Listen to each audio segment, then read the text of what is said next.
নমস্কার বন্ধুরা, আজ আমি আপনাদেরকে একটা নতুন ধরনের রেসিপি করে দেখাবো, স্ন্যাক্স রেসিপি। তার জন্য দেখুন আমি কলাইয়ের ডাল নিয়েছি, যে বিড়ি কলাই আছে সেই বিড়ি কলাইয়ের ডাল নিয়েছি, সেটাকে আমি 4-5 ঘন্টা ভিজিয়ে রেখেছিলাম। এবারে দেখুন এটাকে আমি কি করছি, বেটে নেব। এই দেখুন সামান্য একটু এটা ভিজে গেছে, ডুবে আছে, এরকম জল দিয়ে এটাকে আমি এখন পেস্ট করে নিই। দেখুন পেশানো হয়ে গেছে, খুব সুন্দর পেশানোটা হয়েছে। এবার এর থেকে আমি কিছুটা বার করে নিচ্ছি। দেখুন দইটাকে একটু ফেটিয়ে নিচ্ছি সুন্দর করে, বানাবো বিউলির ডালের ঢোকলা বানাবো। এবার দেখুন এতে আমি দইটা দিয়ে দিচ্ছি আর সুজিটা দিচ্ছি, যতটা দই দিয়েছি অতটা সুজি দিচ্ছি, দিয়ে এটাকে ভালো করে আমি ফেটিয়ে 2 ঘন্টা 3 ঘন্টা রেখে দেবো, মজে গেলে বানাবো। দেখুন এটাকে খুব সুন্দর করে আমি মিলিয়ে নিয়েছি।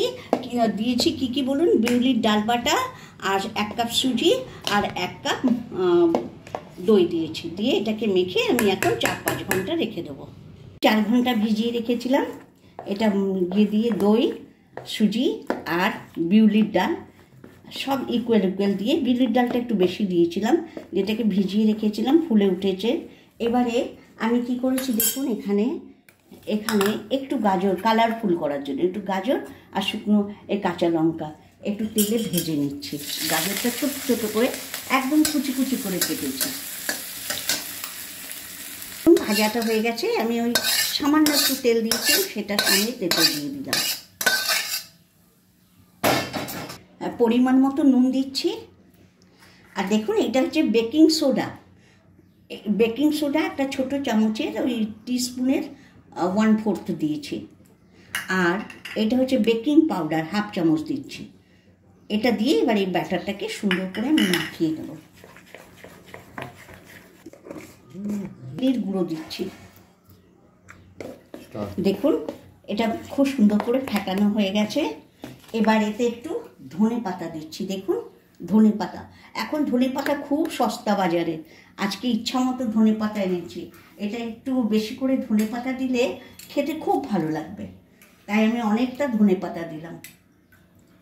একটু সামান্য আর জল দেব, দিয়ে এবারে এটাকে ভালো করে মাখিয়ে নেব। দেখুন ব্যাটারটা এই ঘনত্বের থাকবে, খুব পাতলাও নয় আবার খুব ঘনও নয়, এই ঘনত্বে আমার ব্যাটারটা রেডি হয়ে গেছে। এবার দেখুন আমি থালাটাতে আগেই তেল ব্রাশ করে রেখেছিলাম, এই তেলটা ভালো করে ব্রাশ করে দিয়ে এর মধ্যে ঢেলে দেবো ব্যাটারটাকে।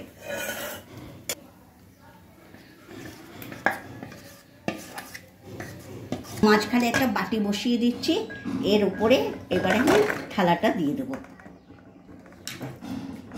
দেখুন বসে গেছে সুন্দর করে থালাটা।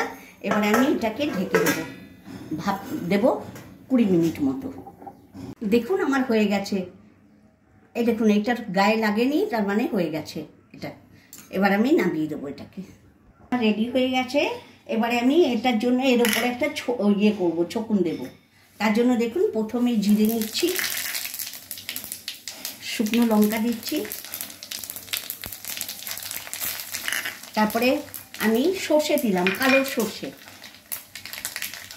এবার দেখুন কারি পাতা দিলাম,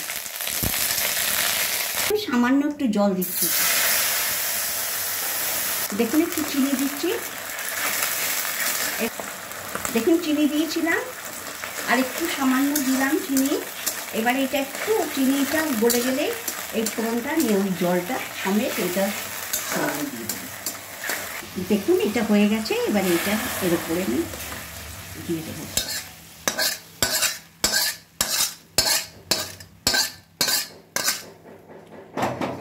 এটা এবারে ঠান্ডা হতে দেবো, তারপরে পিস পিস খুব সুন্দর পুরো জলটা টেনে নেবে, নিয়ে এবার পিস পিস হয়ে যাবে।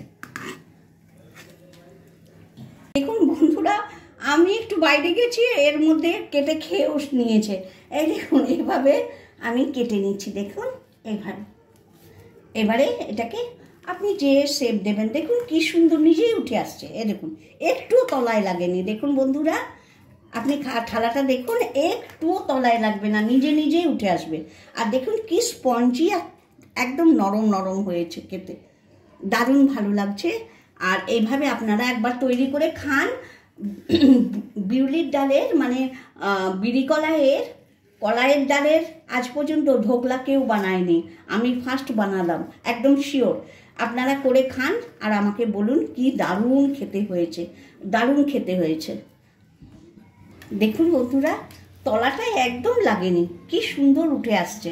আপনারা এইভাবে বানিয়ে বাড়িতে খান, সবাইকে খাওয়ান, অত্যন্ত পছন্দ করবে প্রত্যেকে, খুব ভালো লাগবে খেতে। আর আমার ভিডিওটা পছন্দ হলে অবশ্যই একটু লাইক, শেয়ার আর সাবস্ক্রাইব করবেন।